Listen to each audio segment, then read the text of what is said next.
يا حاجه؟ انت قاعده كده ليه؟ كنت مستنيه جماعه، كنت رن عليهم في رمضان وقالوا لي هيساعدوني. قالوا لي تاني يوم نيجي لهم العيد، عليهم تليفوني متقفل. لا حول جيت ولا قاعده قوه عشان الا خاطر بالله. نركب واروح. انا كنت معدي بالعربيه هنا وجيت لقيتك قاعده كده مستغرب قوي يعني.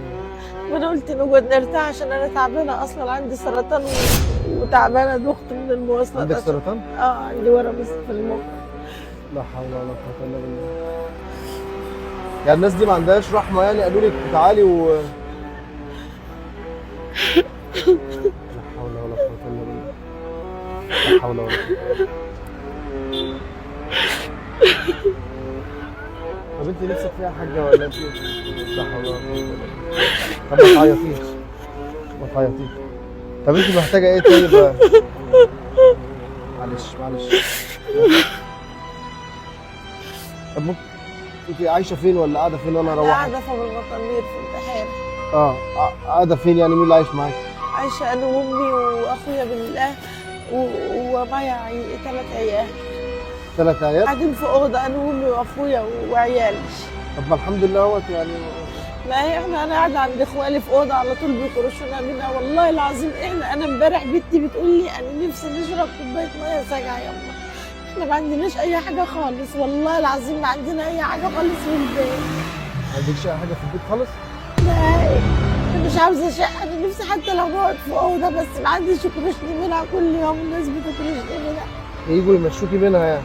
طب اخوكي ما بيشتغلش؟ لا، ده اخويا مغول.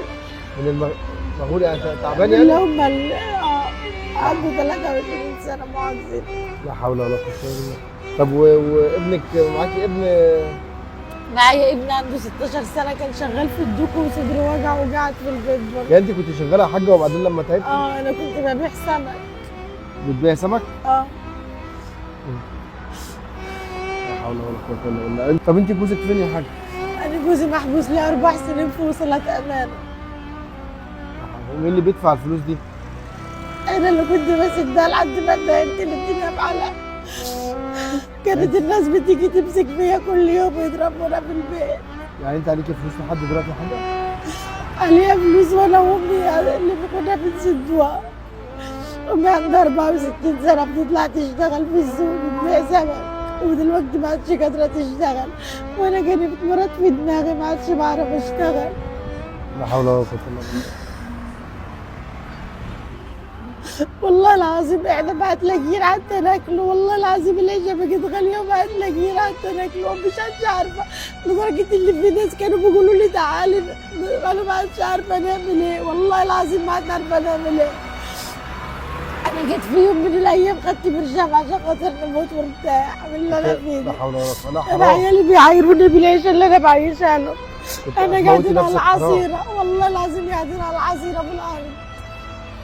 لا حول ولا قوه الا بالله. والله العظيم واسأل، تعالى حتى واسأل في بلدنا، والله العظيم وحياة ربي أنا ما عندنا أي حاجة خالص في البيت. قادرة والله ما عاد قادرة، ودي التقارير بتاعتي هي اللي تثبت إن أنا تعبانة. بس يا حاجه انا مستغرب ان انت قاعده تاني يوم العيد كده لا، يعني. كنت جاية للناس بالتقارير دي. لو حضرتك بتقرا ادي تحويل المستشفى الجامعة اسكندرية، ولا التقرير حالة استئصال ورم. طب يا حاجه صلي على النبي. انتشار في الجسم اللي حصل ده كله انا بصوره، انت شايفه الموبايل اللي على ايديا ده؟ أيوة. انا بصور. بتصور ليه حضرتك؟ انا بصور عشان انا كنت جاي اعمل معاكي موقف انساني. يعني لو كلامك ده حقيقي انا ممكن انزله. في عندك مشكله الناس تساعدك؟